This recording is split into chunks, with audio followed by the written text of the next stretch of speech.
Espero que se pueda escuchar bien el sonido porque tuve problemas con el micrófono. Ahora estoy intentando que esté todo bien seguro. Tengo un libro conmigo y lo quiero leer con ustedes antes de soñar con los ángeles.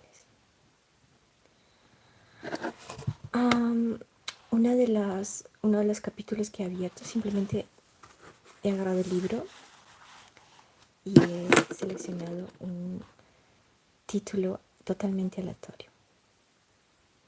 Está en inglés, así que voy a tener que hacer esta emisión en inglés. Así que,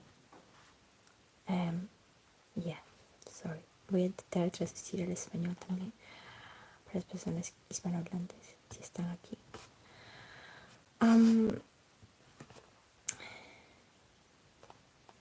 The Unfolding of Narcissistic Abuse.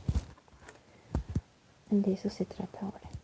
Vamos a analizarlo. Vamos a intentar decorticar un poco algunos minutos.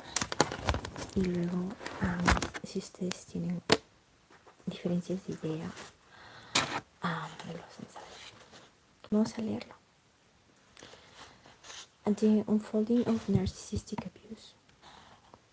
This moment when you are all on a narcissistic relationship. There is an almost audible click. Maybe you say, I love you. Maybe you agree to live together, take the job, attend the family get together. Somewhere between 4 weeks to 6 months after the love bombing starts, the denouement begins. Invariably, once the narcissistic person believes they've got you, you may have been resisting this relationship for a while. You may have been savvy enough to know that the love bombing may be too good to be true. And then, just when you believe you have done your due diligence and settled in, the devaluation begins. The transition from love bombing to devaluation may be gradual. Hi, South Korea. Hello, Mr. K. The devaluation begins. So the transition from love bombing to devaluation may be gradual, but it can nonetheless take you by surprise. The narcissistic person may start comparing you to or casually mentioning other people or bringing up what they claim others have said. For example, my friends think you are too demanding. The red flags may have just looked a little pink before, are now unmistakable. But because you are fully in the relationship, escape is more difficult. During the devaluation phase, the idealized version of the narcissistic person slips away.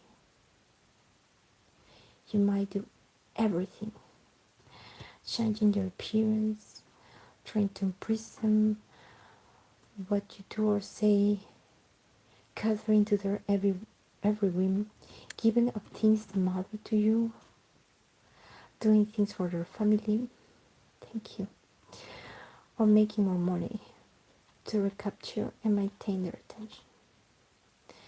There is also a temptation to play hard to get in order to have the old chase back. Yeah, sounds logical. One thing that I have observed in survivors of narcissistic parents is that some of them recall that once they were not as small, cute, portable, obedient, or photogenic as when they were younger, there was a shift towards devaluation. in their relationship. Interestingly, for some clients, as they came up into early adulthood and could do things that their parents enjoyed, sports, travel, work in a family business, the parent became interested in them again, though the devaluing, the devaluing, though the devaluing never fully went away. Which all this talk of red flags and cycles, you may wonder. With all this talk of red flags and cycles, you may wonder, why don't people get out once the devaluation begins? Because you're confused. Oh yes, you're terribly confused. I can tell you about it. You aren't a robot who just processes red flags and runs away. You love and admire, or you love or admire this person and want to maintain the attachment and connection. In a new relationship, you may want to give it a chance. In a long-standing relationship, there is history.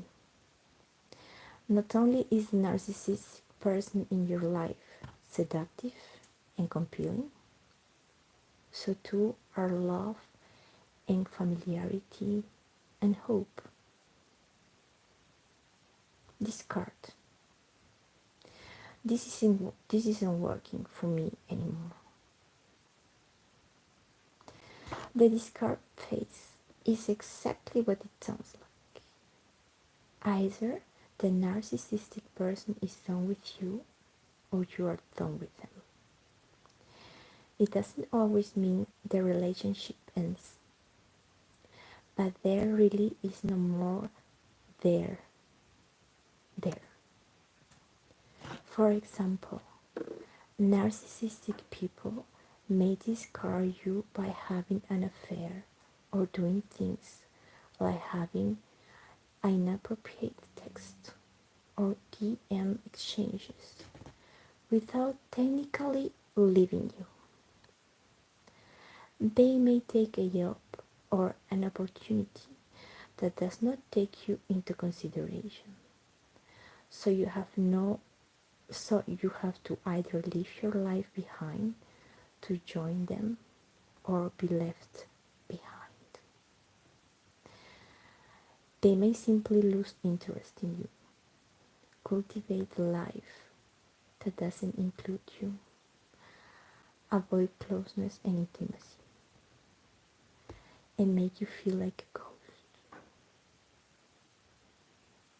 You may also find that you are disengaging. The discard phase may be when you have the aha movement.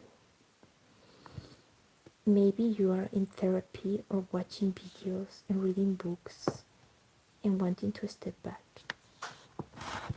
This can then create new chaos in the relationship, as the narcissistic person not only may respond angrily to your perceived rejection, distance, and indifference to their dating, but may also try to draw you back in more confusion.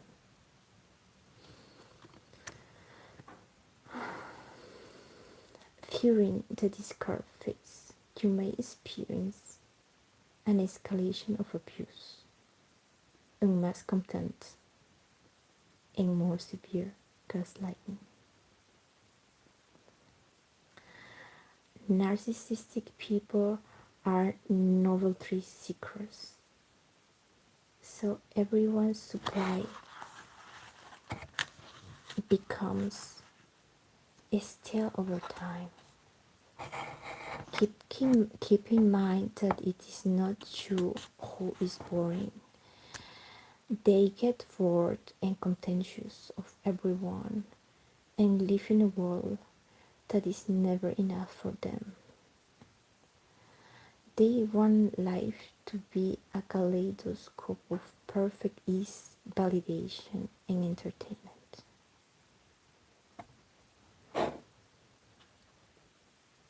In your family of origin, the discard may have happened after divorce, when your narcissistic parent met or married someone new and was no longer interested in you, or when you hit an age when they view you as a nuisance, or when new siblings were born, or when a parent had a career shift and disengaged from the family.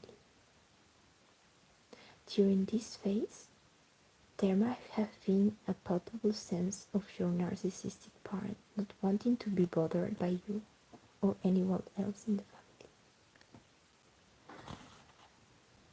Disregard may also happen when the narcissistic parent no longer views the child as a source of supply.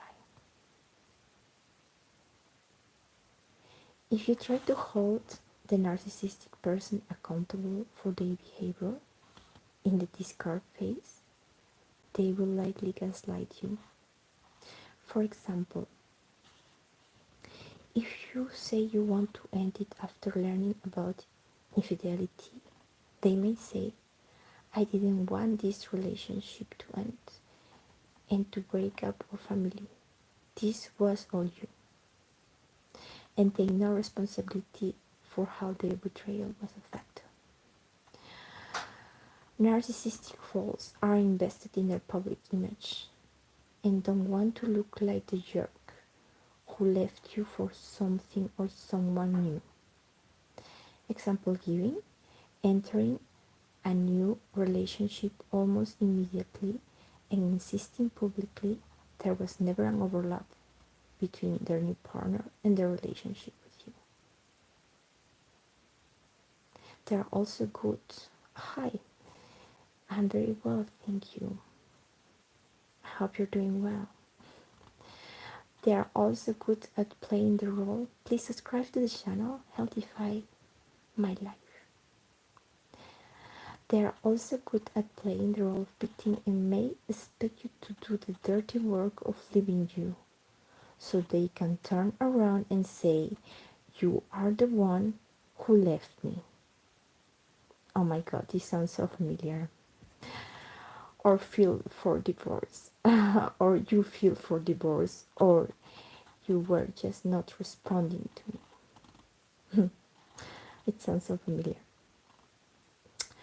Have you ever had these experiences like we're about to finish this chapter, then we are going to close.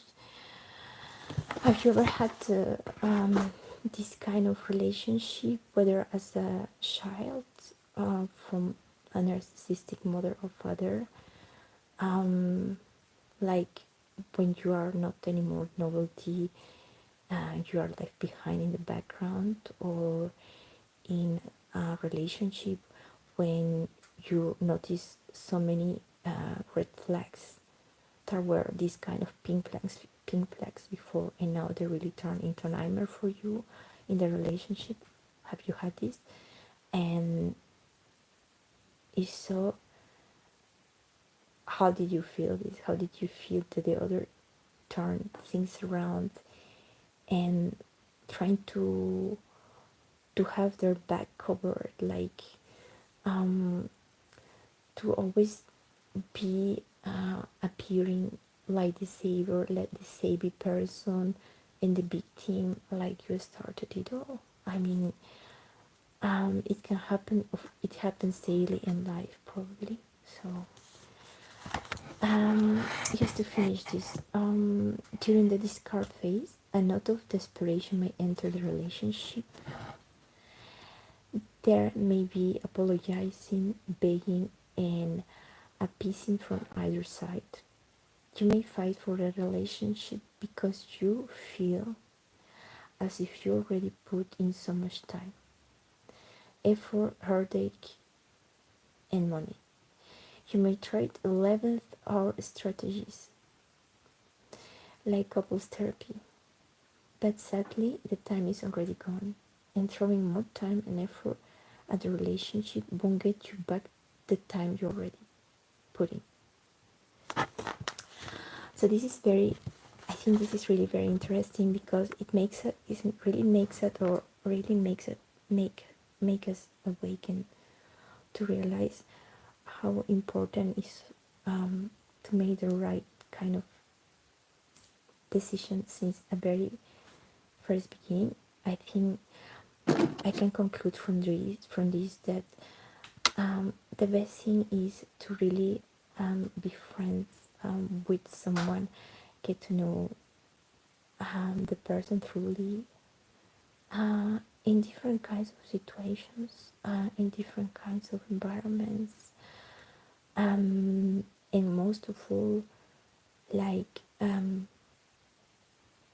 not really going into intimacy as a man or as a woman. I mean, everybody is just as free as they want or as they can, but I think it also helps very much to not rush into things, because at the end, when you are fully into it, then you will probably have it more difficult to take a step back, and therefore it's so important to I mean, a man and a woman, I know we have many differences as man and woman, but still you really need to take the time to dive into each other's type of style, kind of behavior, all the things that may complete each other, or the things that may just realize that